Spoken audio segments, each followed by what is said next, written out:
President Knapp, I have the honor to present to you Jeanne Narum for the degree of Doctor of Science, honoris causa.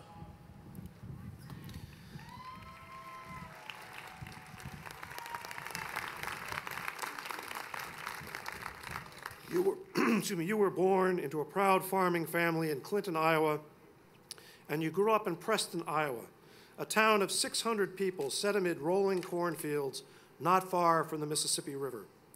You developed a love of music at an early age and graduated from St. Olaf College in Northfield, Minnesota, with a degree in music.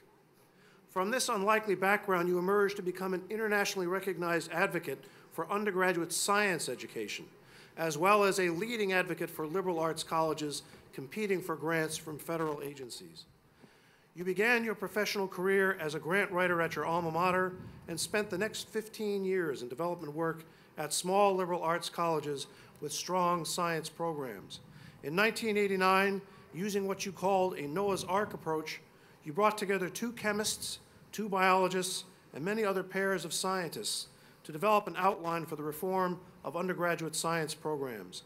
Your mission grew as you discovered other people around the country who are also engaged in similar conversations. You brought these isolated groups of people together, described and analyzed their work, and disseminated the results. This endeavor grew to become Project Kaleidoscope, now a nationally renowned organization that works with colleges and universities to promote undergraduate learning in science, technology, engineering, and mathematics.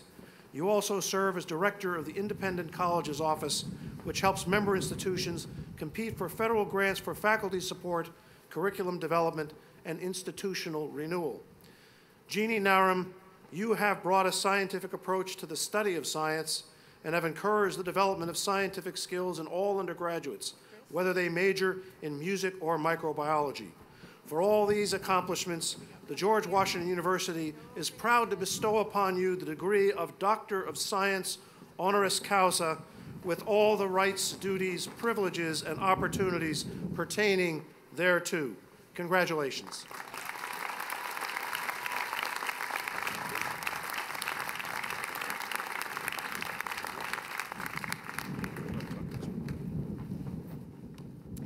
Thank you, President Knapp. I am deeply honored and somewhat overwhelmed.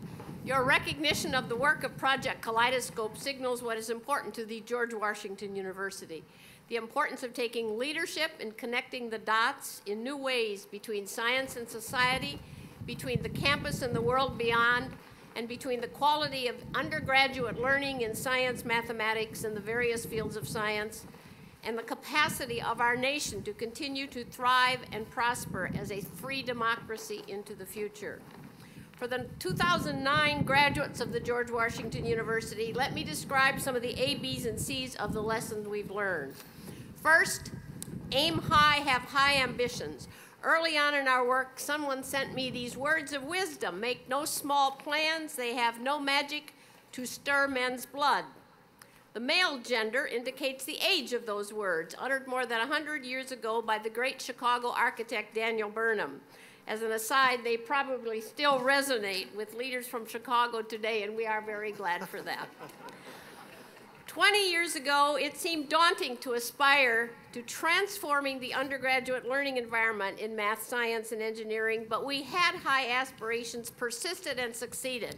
Second, build bridges that begin to connect the dots in ways that make sense for your society in our time. Become boundary-crossing agents. At the beginning of our work, we saw 1,000 unconnected points of light across the country and set about building a national power grid to illuminate best practices in science, math, teaching, and learning. What we distilled from these models of best practices was that what works was when campuses had carefully identified goals for learning that were reflected in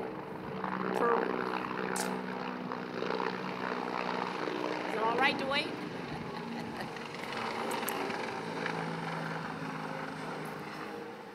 Reflected in program and space.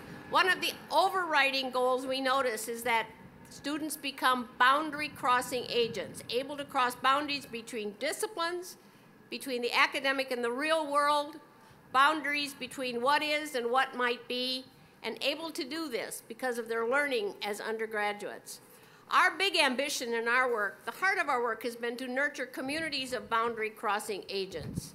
I leave with you the challenge of aiming high, of having big ambitions, and hope that each of you aim to be a boundary crossing agent in some part of the world where your skills and passions can make a difference. All our communities, local, regional, and global, need you. Congratulations.